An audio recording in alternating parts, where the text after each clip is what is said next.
Three, two, one. Hi hello, कैसे हैं आप? और आप सब अच्छे हो? तो आज का ब्लॉग जो है that will be on my learnings because मैंने after thinking a lot ChatGPT से अपने थॉट्स लगा के सोचा है।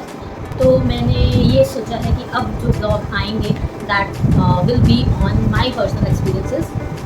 कुछ चीज़ें हैं जो मैं शेयर करूँगी, कुछ पर्सनल स्टफ है जो मैं शेयर नहीं करना चाहूँगी, बट सबके बीच में जो भी मैं सीखूँगी I will share it with you. ठीक है, तो स्टार्ट करते हैं। सबसे पहले जो मैंने सीखा है, अभी मैंने जैसे सितंबर फर्स्ट को अपना ब्लॉग फर्स्ट बनाया था and I got to know कि ठीक है मैं ये कर सकती हूँ। थोड़ा डिले होता जा रहा था, इट्स बीन अराउंड 2 वीक्स कि मैंने लास्ट ब्लॉग डाला था। तो this will be my second blog और इसमें मैं आपको बताऊँगी कुछ नहीं, मतलब 5 चीज़ें जो इस वीक में मैंने सीखी हैं। तो फर्स्ट एंड फॉरमोस्ट कुछ लाइफ के एक्सपीरियंस थे मेरे, जो मैं बहुत टाइम से डिनाई कर रही थी, बट मुझे लगता है पहले ये चीज़ मेरे में थी। थोड़े टाइम से ऐसा हुआ था कि मैंने सबके बारे में सोचना शुरू किया, फिर मैंने अपनी आइडेंटिटी लूज करना स्टार्ट कर दी।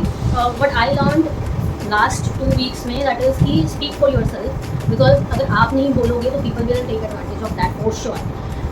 Exceptions are always there, exceptions होती हैं जो नहीं करती हैं, but that are very very rare. ठीक है, तो everyone will start blaming you, everyone start judging you, everyone will take advantage of that. So speak for yourself when you know you are not wrong, so there is no harm in being true to yourself and speak for yourself. Coming to the second thing that I learned this week, take the help from expertise and give them back whenever you can and in whatever way you can, right? It should be 2 ways always, because if it starts कि आप एक ही बंदे से बस favour ले जा रहे हो, तो it will come at some point, it will come as that you are taking advantage from them, okay? और आप कुछ नहीं कर रहे हो उनके लिए।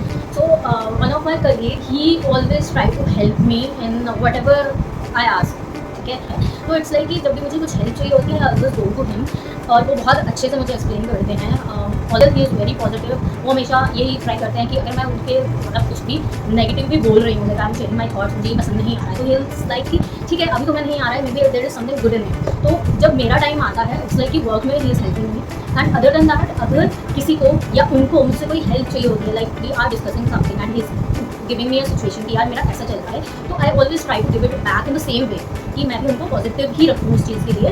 ऐसा नहीं है कि सिर्फ वही मुझे मतलब करेक्ट करते हैं सिचुएशंस में। इट्स ऑलवेज कि I also try to be honest with him कि भाई अगर ये चीज़ गलत है तो गलत है, और ये चीज़ सही है तो ये सही है। तो this is all what I have done, this is the second most important thing. Coming to the third thing that I learn is, you know अभी बिग बॉस स्टार्ट हुआ है। I was not a fan of Bigg Boss before, but मैंने last के 2-3 season जो देखे हैं, weekend के वार में एक चीज़ बोली गई थी, I can relate it to my life experience and also that I think it's true, because it says when people have nothing to say they become aggressive and they use the abusive language in the anger, okay, and that's true.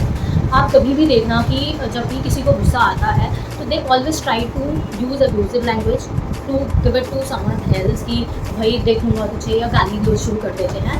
तो ऐसा नहीं होना चाहिए। When you don't have to say something you should keep quiet. The fourth thing that I learned this week is from a reel. Okay, there was a reel where one girl was sitting and it was the situation was given in the reel was very realistic. एक लड़की है, उसने अपनी coffee बनाई है, उसने coffee में cup रख दिया है और एक हफ्ते बाद उसका लेमनेड पीने का मन था and she got someone to say कि भाई मेरे लिए ना लेमनेड बना दो, एंड ही डिड। बट उसने वो जो लेमनेड उसको बना के दिया that was in the same coffee mug that she have used in the last week, तो वो वॉश नहीं किया था। And so there was a lesson that was conveyed through that reel, and it says don't take lemonade in the same mug in which you had coffee and it is unwashed, which means कि अगर आपने कुछ last week में किया है या किसी भी सिचुएशन में किया है तो उसको पहले आपको ढूंढना पड़ेगा ताकि आप नया कुछ उसमें ऐड कर सको। सो ये सेम इन द रिलेशंस या फिर सेम इन द लाइफ कि अगर आपका कुछ भी रहता है, कुछ अनबन है या किसी को कुछ बोला है, ट्राई टू दैट मतलब वो जो गैप आया है उसको पहले कम करो सो दैट आप नई चीज़ को ग्रैब कर सको। सो यही एक चीज़ है जो मैंने लर्न करी। I want to come to the last not the least one which is very very important, because it's key this is just take one step at a time and don't think, just do it. So this is related to my YouTube channel which I just started तो मैंने ये सीखा है कि ठीक है, अगर आपको कुछ करना है, डोंट थिंक अबाउट इट। अगर माइंड में आया है, दैट मीन्स आप उसके लिए कैपेबल हो, आप में वो पोटेंशियल है, आप वो कर पाओगे। Don't think about what people will say. मतलब मैं भी सोचती ही हूँ वैसा, ऐसा नहीं है कि मैं बिल्कुल नहीं सोचती हूँ। At some point of time मेरे दिमाग में आता है कि लोग क्या सोचेंगे, क्या नहीं सोचेंगे, बट इट्स की जस्ट गो फॉर इट। ठीक है, तो ये यूट्यूब चैनल जो है, इसके माध्यम से हम भी कुछ सीखना और सिखाना चाहते हैं। इसी के साथ ये ब्लॉग हम ख़त्म करते हैं। बहुत बहुत धन्यवाद, धन्यवाद, धन्यवाद।